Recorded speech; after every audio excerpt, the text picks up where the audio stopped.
तो अभी है शाम का टाइम और अभी मैं शिवा को लगा रही हूँ यहाँ पर एलोवेरा जेल, क्योंकि अगर आपने पहले वाले ब्लॉग देखे होंगे तो आपको पता होगा कि शिवा को कुकर से बर्न हो गया था, तो इसलिए मैं यहाँ पर एलोवेरा जेल लगा रही हूँ। और मैंने अभी बर्नॉल भी मंगवा ली है क्योंकि घर से कोई गया नहीं था, तो अभी बर्नॉल इसको लगा रही है। तो अभी सुबह हो चुकी है और सुबह सुबह मम्मी जी काट रही है पेड़ से घास, और ये वो वाला पेड़ है त्याम्बली, और हिंदी में से गुल्लर बोलते हैं, तो ये वो वाला पेड़ है।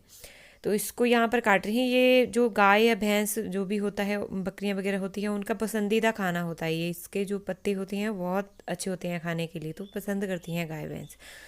तो इसको यहाँ पर निकाल रही हूँ और मैं यहाँ पर इनको इकट्ठा कर रही हूँ।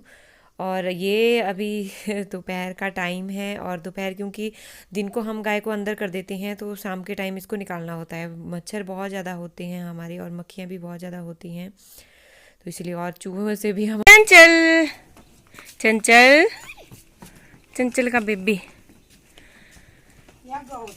ओ आ गई हमारी गौरी।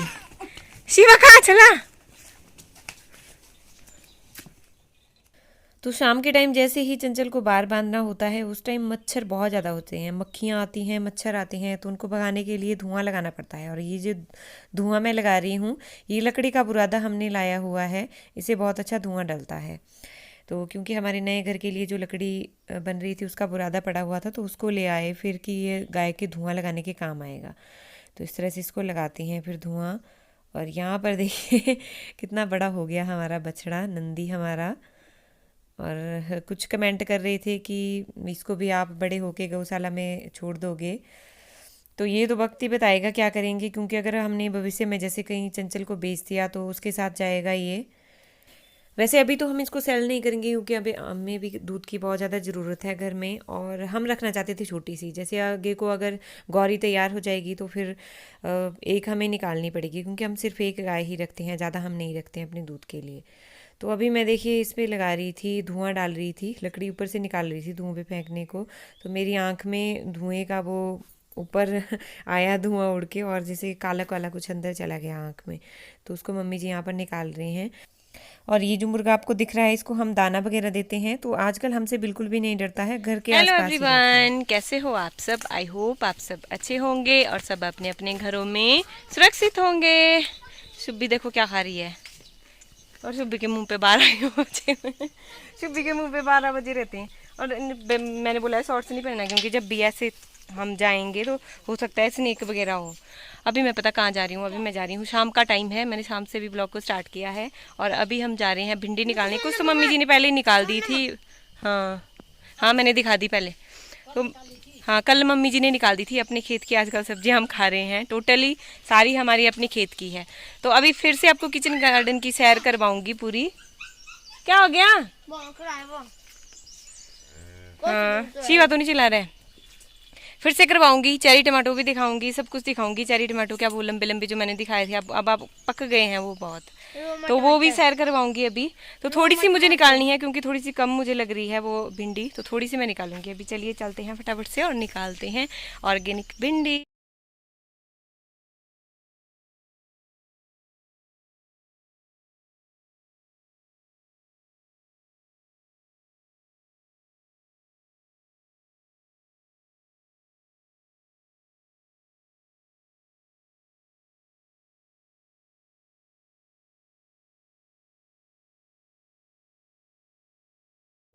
देखो भिंडी इतनी बड़ी हो गई है, उसमें मैं निकाल रही हूँ तो मैं भी नहीं दिख रही हूँ।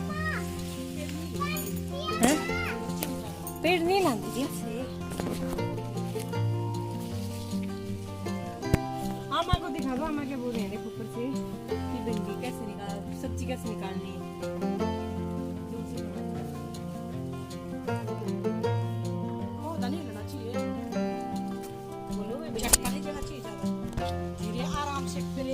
सब्जी निकालती बार में ये बातों का ध्यान रखना चाहिए। हाँ, फिर सूख जाएगा, पापा सूख जाएगा तो।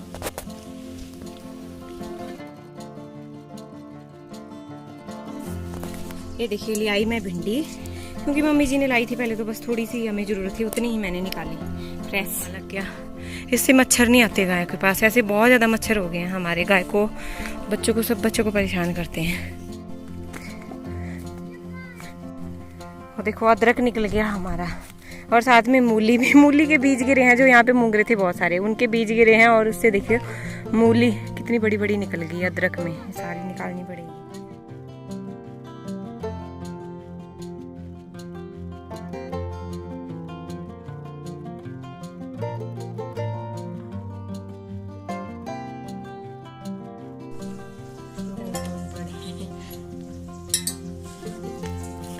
वन टू थ्री, एक मेरा है, एक अम्मा का है, एक मम्मा का है। होना और ये पहले भिंडी मम्मी जी ने निकाल दी थी।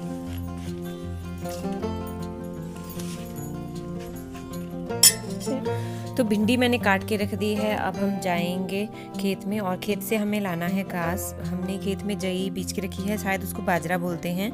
अगर मैं रॉन्ग होंगी तो प्लीज़ करेक्ट जरूर कीजिएगा। और यहाँ पर सुबह आपको चोट दिखा रही है कि मुझे यहाँ पर चोट लग गई है। मम्मा उसको थोड़ा सा नीचे गिर गई थी तो पत्थर से थोड़ा सा उसका हाथ टच हो गया तो नीचे, तो स्किन थोड़ी सी उखड़ गई थी तो वो बहुत चिल्लाती है। अगर उसको थोड़ी सी भी लग जाए तो बहुत चिल्लाती है। और शिवा को इतनी सारी चोट लगी, ये बिल्कुल भी नहीं रोता। शायद लड़कियों में गुण होते होंगे, क्योंकि हम भी जैसे थोड़ी सी अगर हमें कहीं लग जाए, जब हम बच्चे हुआ करते थे छोटे, तो हम बहुत चिल्लाते थे। मैं तो बहुत चिल्लाती थी थोड़ी सी लग जाए, क्योंकि और मैं कुछ कर लूँ या मेरा भाई कुछ थोड़ा सा छेड़ दे मुझे, तो मैं बहुत चिल्लाती थी ताकि वही डांट उसको पड़े, ज़्यादा मुझे ना पड़े। तो इस तरह से होती थी हम। तो ये देखिए, ये है हमारा खेत और यहाँ से मैं निकाल रही हूँ। तो बहुत बड़ी हो गई है ये, मुझे यहाँ से लगभग 10 पुल्ले इसके निकले हैं, जो मैं आपको दिखाऊंगी। आप आगे किस तरह से बांधते हैं वो भी आपको दिखाऊंगी। तो और हमारे यहाँ पर ना घास बहुत ज़्यादा होता है। जैसे आजकल तो घास आपको सब जगह मिलेगा। जैसे अगर आप पंजाब वगैरह के हो तो आपको घास बीजना पड़ता है इस तरह से। हमने इसलिए बीजा होता है ताकि इजी रहता है हमें लाने। कभी जैसे बरसात लग जाती है तो इजी रहता है। वैसे हमारे आसपास घास बहुत होता है, हरियाली ही दिखेगी आपको हर जगह। तो ये टोटल हमने 3 खेत लगाए हुए हैं। एक बड़े वाला खेत भी है जिसमें मटर हमने बीज के रखे हैं। अगर आपने पहले वाले ब्लॉग देखे होंगे तो बहुत बड़ी हो गई है। देखिए मुझसे भी बड़ी लग रही है ये तो, और ये फूलने लग गई है तो इसको काटना पड़ा पूरा। मैंने काट दिया फिर ये, हालांकि ज़्यादा हो गया था ये घास, फिर भी मैंने काट दिया पूरा ये। तो इस तरह से देखिए मैंने पूरा यहाँ पर काट दिया है। अब मैं आपको बताती हूँ जो बांधते हैं हम ना, इसके बंडल बनाते हैं, इन्हें हम पुल्ला बोलते हैं। इस तरह से इसको बांधते हैं, पर थोड़ी सी कच्ची होती है, बांधने में थोड़ी सी दिक्कत होती है, क्योंकि जो हरी घास होती है ना उसको बांधने में थोड़ी सी दिक्कत होती है, वो टूट जाती है। जैसे हम उसको बांधने लगते हैं तो वो टूट जाती है। और जो सूखी घास होती है उसको बांधना ईजी होता है, क्योंकि वो टूटती नहीं है। थोड़ी सी हरी हरी होती है और सूखी सूखी होती है, जिसे कटल हम बोलते हैं, तो वो आसान होती है। और यहाँ पर जब मैं बांध रही थी, वैसे एक पुल्ला मैं बांध रही थी तो सुबह यहाँ से ढो रही थी। वहाँ देखिए ऊपर घर है हमारा, और यहाँ से ज़्यादा दूर नहीं हमें जाना पड़ता। तो यहाँ से सुबह उतने को मैं बांध रही थी और सुबह ढोती जा रही थी। मैं बताती हूँ कितने उसने ढो। देखो सारे कितने कितने पुल्ले ले गई सुबह। अभी मैं चालू है 5-6। नहीं 2 नहीं ले जाएगी, अब 3 ले जाएगी। बाकी यही बचे हैं, 5 बचे हैं अब। सिर्फ ये ले जाएगी मम्मा, सिर्फ एक लेके जाओगे आप, ठीक है? अब बांधते हैं रस्सी लाई। मम्मा मेरे 5 कंप्लीट नहीं हुए, एक। तो जो बच गए हैं उनको फिर सुबह बोल रही थी कि मम्मा मैं ले जाऊंगी, एक और मैं ले जाऊंगी। तो मैंने उसके पास एक दिया और 4 मैंने बांध दिए। इसको मैंने रस्सी से बांधा है, और इस तरह से बांधने को हम पहले गड्डी बोलते थे। आप क्या बोलते हो प्लीज़ बताइएगा जरूर। गड्डी हम बोलते थे।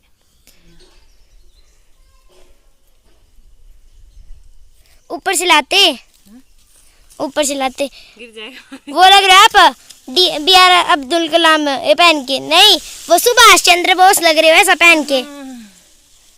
मैं ले आती एक और तो नहीं दाटी मैं ले आऊंगी।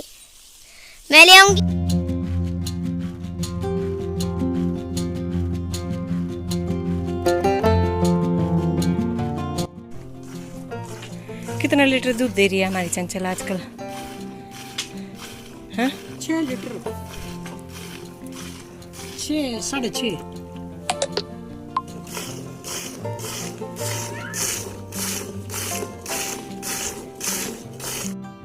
तो यहाँ पर देखिए मम्मी जी कर रही हैं मिल्किंग, और शाम का टाइम है ये।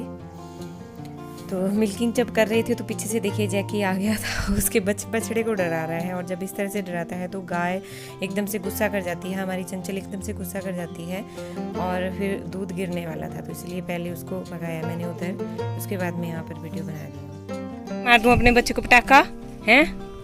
मेरे पुत्र को मारने को हुआ है पैदा। तू जैकी को खाने के लिए हुआ है, बता जैकी आजा। जैकी को भी क्यों मारना? जैकी बच्चा है। देखी भी ना मुन्ना बच्चा है।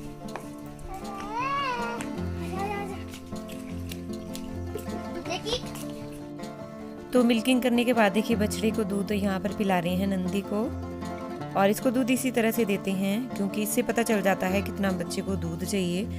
लगभग 1 लीटर से ज़्यादा ही इसको दूध देते हैं। तो देखिए भिंडी को तो मेरे तड़का लग चुका है और आज मैं गैस के ऊपर बना रही हूँ भिंडी। काफ़ी टाइम के बाद गैस के ऊपर बना रही हूँ क्योंकि ना इतनी ज़्यादा गर्मी हो गई है, किचन में खड़े होना मुश्किल हो रहा है। अब मैं चूल्हे पे सिर्फ चपाती बनाऊँगी और बाकी सब्ज़ी मैं इसी पे बनाऊँगी। अब इसको ऐसे रहने दूँगी। तो भिंडी को मैंने रख दिया नीचे लो फ्लेम पे और मैं आ गई आपसे कुछ बात करने। क्योंकि कुछ लोगों को शायद गलत फहमी हो गई है, जैसे मैंने मायके वाले इतने सारे ब्लॉग आपके साथ शेयर किए, तो उसके बाद जैसे कुछ पूछ रहे थे कि आप ससुराल वापस कब जाओगे। कुछ को लग रहा था कि शायद मैं ससुराल छोड़ के अपने मायके चली गई हूँ, तो ऐसा कुछ नहीं है। मैं ससुराल छोड़ के मायके नहीं गई थी, मैं कुछ दिन के लिए गई थी मायके, तो ऐसा कुछ को लग रहा था। और मुझे कमेंट आए थे, 1-2 कमेंट मुझे आए थे। एक तो बोल रहे थे कि आपके घर वाले ने आपको क्यों छोड़ दिया। तो वही मुझे मेरे घर वाले ने नहीं छोड़ा है और मैं क्लियर करना चाहती हूँ आपको, क्योंकि उनको शायद थोड़ी सी गलत फहमी है। मेरे घर वाले मेरे पति देव ने मुझे नहीं छोड़ा है। तो वो जैसे आपको पता होगा कि वो बाहर जॉब करते हैं और जब भी वो यहाँ आएंगे तो मेरे साथ आपको वीडियो में जरूर दिखेंगे, पर अभी उनको छुट्टी नहीं मिल रही है। लगभग 3 मंथ उनको होने वाले हैं, वो अभी तक घर नहीं आए हैं।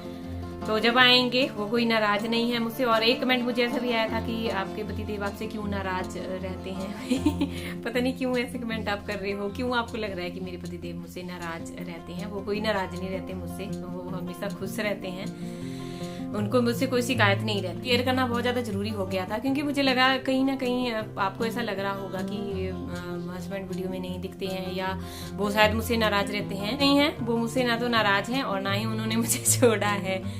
पता नहीं कैसे लगा आपको ऐसा। मैं मायके अपनी खुशी से कुछ दिनों के लिए गई थी, लगभग 8 दिन मैं वहाँ पे लगा के आई हूँ। उसके बाद मैं आ गई वापस, क्योंकि बच्चों को छुट्टियां नहीं होती है और बच्चों को छुट्टियां जब होती हैं तभी हमारा मायके जाना होता है। ऐसे फिर बच्चों के साथ बहुत ज्यादा दिक्कत हो जाती है। हालांकि मेरा मायका नजदीक है, फिर भी बहुत दिक्कत हो जाती है क्योंकि बहुत सारा सामान हो जाता है, तो उसको ले जाना फिर ऐसा लगता है इम्पॉसिबल सा हो जाता है। इसलिए मैं जब बच्चों को छुट्टियां पड़ती है तभी जाती हूँ। बस आई होप आपको क्लियर हो गया होगा। अब जब हस्बैंड छुट्टी आएंगे तो उनके साथ ब्लॉग बनेंगे और फिर हो सकता है हम भविष्य में उनके साथ जाएं। अभी जब आएंगे वो, तो उनके साथ फिर ब्लॉग आपको देखने को मिलेंगे। तो भाई मेरे पति ने मुझे ना तो छोड़ा है और ना ही वो मुझसे नाराज रहते हैं। आई होप आपको क्लियर हो गया होगा। सो इसी के साथ आज का ब्लॉग कर रही हूँ मैं यहीं पर ही खत्म। आई होप आपको मेरी ब्लॉग पसंद आ रहे होंगे। प्लीज कमेंट करते रहिए और थैंक्स फॉर वॉचिंग। मिलते हैं नेक्स्ट ब्लॉग में, तब तक के लिए बाय बाय।